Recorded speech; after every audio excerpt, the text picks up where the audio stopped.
pop involved. Yeah, man, I knew I liked you for a reason, young man. Dallas, Philadelphia, Joel Embiid and Luka Doncic. Let's just say one guy on, one guy off. Ooh. In the rookie sensation, off. Ben Simmons, good defense there. Then Luka, trying to shoot over Embiid, not so much. Doncic, 4 for 16, 1 for 8 from three-point range, just 14 points. And when you're a rookie, you're going to have nights like that sometimes. It's part of the growing process. The on switch for Ben Simmons. Normally Ben Simmons is finding people. This time he's the recipient of a nice lob pass in transition. And this has been good for him, working out in the paint, going with the right hand. But just being able to take shots in that paint and find a scoring area is huge for the next step in Ben Simmons' game. Simmons gets an assist there and another one here. 20 points, 14 rebounds, 11 assists for Ben Simmons. 6 triple-double of the season. That's second most in the NBA.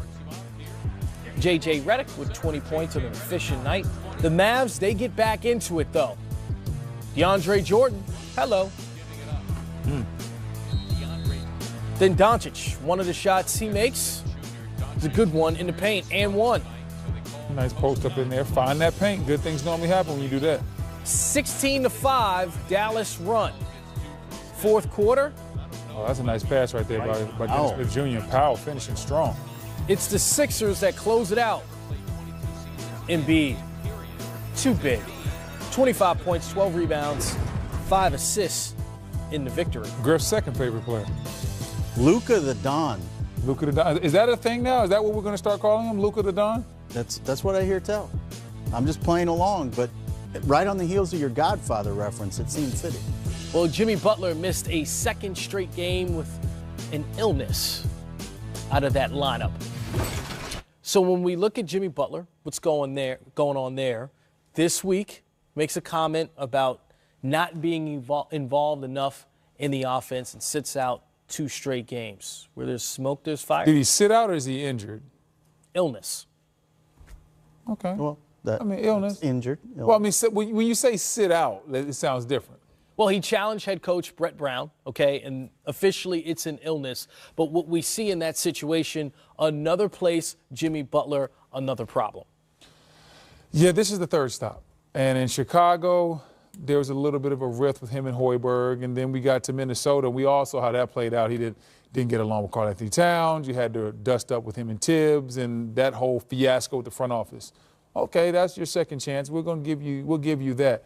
Now you get to now you get to Philly. It's only been there, 6 weeks? And you're already challenging Brett Brown, your role in the offense, where you fit in on this team. And Jimmy's too good a player to get caught up in these type of things. He's going to earn himself a negative tag. And tags, as you know, David Griffin, are very hard to shake in this league, especially when you're a free agent. You don't want a negative tag. You want to be doing everything possible to gain positive equity. It's like Jimmy Butler does not care and is going the opposite direction. There are going to be a lot of franchises that might be scared to give him the big $200 million payday that his game probably deserves, because you have to be worried about how he's going to act. Money just makes you more of what you already are. And right now, Jimmy has not been the best teammate at some of these stops, according to other people in these reports. Well, one of the labels that's also been placed on Jimmy is warrior competitor. And he runs hot. And it's what you've come to expect from him in a lot of ways. It doesn't work always, as we've seen in 2 different teams. And what I think Brett Brown said was important when he said it didn't cross the line. If it was, I would have acted on it. I think he and Jimmy had an understanding already that Jimmy was this way. And Jimmy probably wants him to come back just as hard at him. I don't like that it happened, but I dislike more that it got out, because that's more revealing to me of something internally there where people are willing to roll over on that situation, and that's a real problem.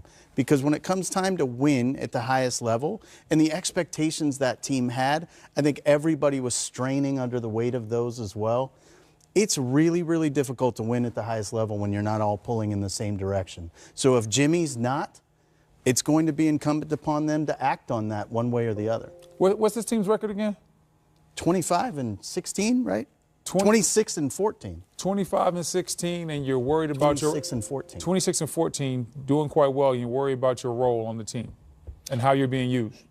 Not concerned with the right very things, no telling. question. Very telling. Well, we know Anthony Davis's role, and that's rolling to the rim and rolling to wins in Cleveland. He's wearing a Nuggets jersey? Bird box. Into the offense. Boy, it's a shame, Brendan. I feel bad. But still, in his last 13 games, James Harden's still averaging over 40. So the average doesn't take that much of a dip when you score 38. Well, when your most efficient offense for a month in the NBA is all one player and handling every single responsibility in the absence of Chris Paul, it doesn't diminish anything he's done, certainly, by any means. But this is a really big win for Portland. Portland gets what they needed from Nurkic again tonight. He's starting to develop into that consistent third option for them. I can't even tell you what Portland was doing tonight because I was focusing strictly on James Harden down the stretch of this basketball game. At least you're US being honest. No, well, you say Nurkic, okay, is averaging 22 points, 12 rebounds over his last 5 games. And we always talk about Portland, Damian Lillard, C.J. McCollum. Do they have a third person they can rely on? We're seeing it 6, 7, 8 games in a row now from him. Do you trust him to do it for longer stretches, or is this just a good run from him? I think I trust him to do it on the offensive end a little more than I do the defensive end. And where they're going to continue to grow and evolve is their ability to lock down on that side of the ball. Because they're so small in the backcourt, they need their length and their wings and Aminu and Mo Harkless to be there for them, and they really need Nurkic and Zach Collins to continue to grow. I just want to know who's going to step up and be the third guy from a perimeter standpoint. When I think about this Portland team, I know what they can do in the regular season, and we saw it a lot last year. But the difference was in the playoffs, I watched the Pelicans really spend a lot of time putting 2 on the ball as far as attacking C.J. McCollum and Damian Lillard and Aminu, Harkless, Evan Turner. Those guys couldn't hit enough shots to get Portland out of that trapping style defense. And I have a feeling that type of style defense will be played against Portland sooner than later, especially when we talk about winning time this season. Does Portland have enough perimeter scoring to get them out of that? You mentioned hitting shots. How about an NBA record set tonight between the Golden State Warriors and the Sacramento Kings? Most three-pointers in a single game between two teams. They hit 41 three-pointers. Steph Curry, 42 points. Chef was cooking it up tonight. 42, 14 to 26. I know Griff loves that efficiency. Fun to watch, too. The way they were getting him the ball, letting him rock out a little bit, letting him take some step-back threes. And then they returned to form a little bit in terms of their ability to move the ball. Klay Thompson, again, looking good, coming off of screens, looking more like himself. Steph Curry with 10 of those three-pointers, past Kyle Korver, 4th most three-pointers in NBA history. When you play like that, you do the interview after the game. So this is the second time in a month in which we've seen the Golden State Warriors give up a ridiculous amount of three-pointers to a team and still win the game. Sacramento shot 55% from three-point range, hit 20 of them in a game. Against the LA Clippers last month, they shot 75% from three-point range. Golden State still pulled it out. It's just miraculous the way they're able to win games. It is, and I thought it was interesting when they started the interview, she asked what was said between you and Steve Kerr. I looked real quickly at Steve Kerr's career three-point shooting numbers. Here's a guy who led the league one year at 50.7%, led the league at 52.4% one year, played 16 seasons in the NBA, and in, I'm going to say, at least 7 of those seasons, did not make 41 threes in the entire season. Those two teams combined for 41 threes tonight. So I'm sure that was the little nugget he shared with Steph Curry. It's amazing to see that. But the way the game is played now, and without them having a real rim protector, without JaVale McGee, without Damian Jones, they're flooding the lane to try to protect the paint, and that's making getting out to cover the three-point line much more difficult. Yeah, when you don't have that big man in there that does those type of things, it does make it harder for you. And you have to basically find a different way to play defense. And that different way has left the Golden State Warriors a little bit more vulnerable. And then at the offensive end, on nights where Klay Thompson isn't hitting or Draymond Green is a little bit lost offensively, sometimes that ball can get to sticking because that's when Steph or that's when Kevin say, hey, I'm just going to try to go into ISO mode. And that's kind of not the way that Steve Kerr wants his team to play. He has fought tooth and nail to get them out of ISO mode. So we've seen some chinks in the armor with Golden State, but tonight I think we saw the best of what, not the best of what Golden State can be, but they reminded us who they were. Excellent night shooting the ball.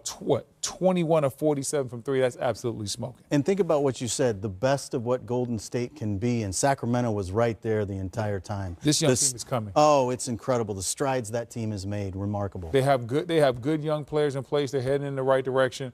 I remember when they traded DeMarcus Cousins for Buddy Hield, and I thought to myself, wow, that's a mistake. And now you see with the way Buddy has grown and the way the culture of this organization has changed, with Buddy Hield and De'Aaron Fox leading this young nucleus, things are headed in the right direction. Yes, something to keep an eye on, too. Warriors still struggling to find bench points, just 19 points off the bench, where Justin Jackson had 28 points off the bench for the Sacramento Kings. That's really a way that they stayed in this game down to the wire. Kawhi Leonard leading the charge for the Toronto Raptors against the Milwaukee Bucks. What a front court, what a night. A game you saw right here on NBA TV. An Express Halftime Report is brought to you by American Express, the official card of the NBA. Giannis and the Bucks trying to make the Raptors fear the deer. Ahead 2-0 in this series this year. But it's just a one-point game at the break. In the first game between these two teams this season, Giannis Kawhi did not play. Second game, both kind of held under the wraps with Kawhi scoring 20, Giannis scoring 18. And in the first half tonight, Giannis with 18, Kawhi with 17. This is what we've been waiting for, these two star players scoring a lot and being effective. Well, this is definitely what you want. When you have two great players like this, you want to see them put their talents on display. You want it to be a game where both of them shine. And that's what we're getting in the first half. Giannis is playing well, Kawhi's playing well, and it's a treat. And it's one of those things you love to see. Here you have Greek Freak ISO'd one-on-one against Siakam. One-on-one, there's nothing really he can do. Siakam is long and athletic, but the Greek Freak has too much space, too much room down here. Then you see right here, getting out in transition, running, taking his time, and you know he's going to finish strong and finish right at the rim. And now he's showing the diversity in this game because now he's leading the fast break. He sees the lane, attacks that rim. So what I like about these highlights is we're seeing Giannis all over the court doing different things. Right here, this is just a grown man rebound, bully ball right after the dunk, bouncing up. And now you see him initiating the screen, goes straight to the left, gets back to that right hand. Giannis can do it all. He can finish on the break, he can lead the break, he can rebound. And the best thing about him is when he sees an area and he sees space, he attacks it immediately. And those clips are a really good example of it, but Giannis is the one who's benefiting the most. It's been an assault at the rim for Milwaukee in this first half. 28 points in the paint. They're getting right to the cup. That offensive rebound and putback, there's nobody in the lane 6'10 or bigger. They've taken advantage of the fact that Toronto is playing smaller in the absence of Jonas a little bit here. When you look at the rebounding numbers, Giannis is out rebounding Toronto's front line 9-7. Is that something we overlook with his game because we're always talking about the three-point shot or whether or not he's scoring in the paint? But rebounding, at times, he's been dominant. This seems like one of those games with 9 rebounds in the first half. Yeah, he can be dominant as a rebounder. He's also dominant as a playmaker. I mean, it's what makes him so special. He can literally, every time he steps on the floor, offer the potential for a triple-double, and you can feed off of him if he's not scoring. And one of the big reasons for it is because he's got the ability to grab those rebounds we saw in traffic. He rebounds out of his area. He's not a guy who's a space rebounder. He's just going to be bigger than you, longer than you, and go get one.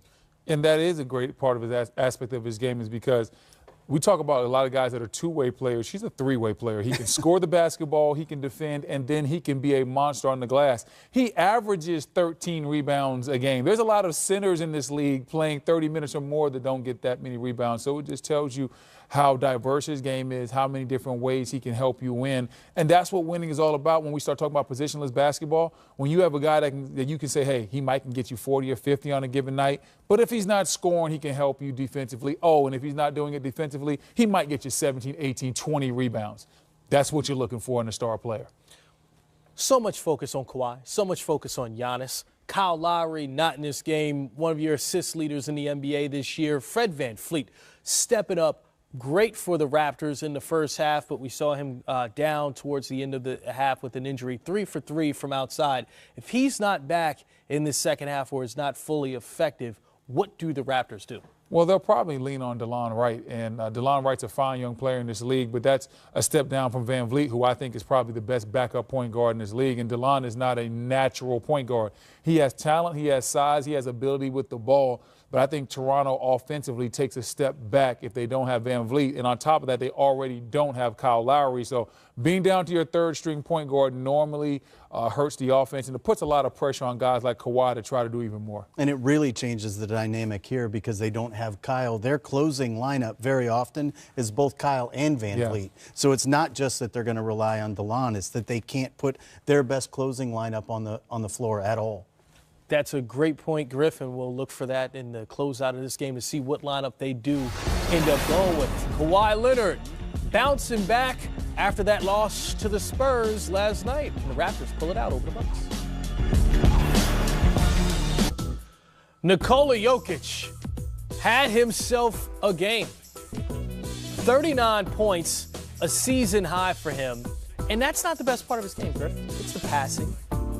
It's the ability to rebound, get the extra shot. I mean, just an impressive overall performance for the Nuggets big man. One of the plays they showed there was a big-to-big Jokic dropping it down to Miles Plumlee. Because Jokic is their primary playmaker and they don't need to keep a point guard on the floor, they've been able to play big-to-big a lot this year. They can play an enormous lineup out there with Paul Millsap on the court, with Juancho Hernangomez, with Jokic, with Torrey Craig. They've kept a lot of size on the court, so at the end of games, they tend to overwhelm some teams on the defensive side, and they have absolutely picked up what Coach Malone is trying to do. You said overwhelmed. How about this is an underwhelming ending? Jazz head by 3 final seconds. What was that? Reggie Jackson throws the interception. And Blake is overwhelmingly disappointed. So is Dwayne Casey. Wait a minute, how many points were they down? 3. Okay. About 10 seconds to go. Interesting situation.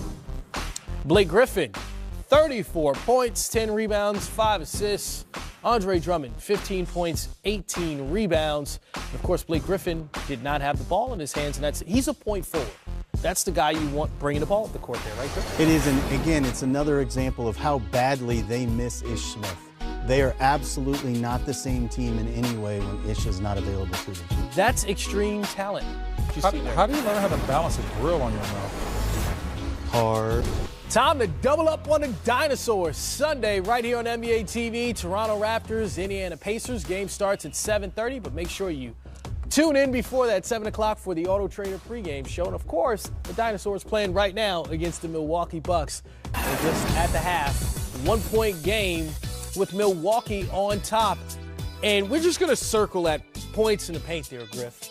Okay, because Raptors playing good defense in the paint, but still not able to stop what's happening. Yeah, and if Milwaukee had not uncharacteristically given away 10 turnovers in that half, they've been so good in terms of ball control. They've been really good in limiting opponents' fast break opportunities, and neither one of those were particularly good in the first half, and they're still in the position they're in. I think this sets up rather well for Milwaukee moving forward, particularly if VanVleet can't come back. Yeah, for me, depending on who wins the second half, a lot of it's going to be determined by VanVleet's health and availability.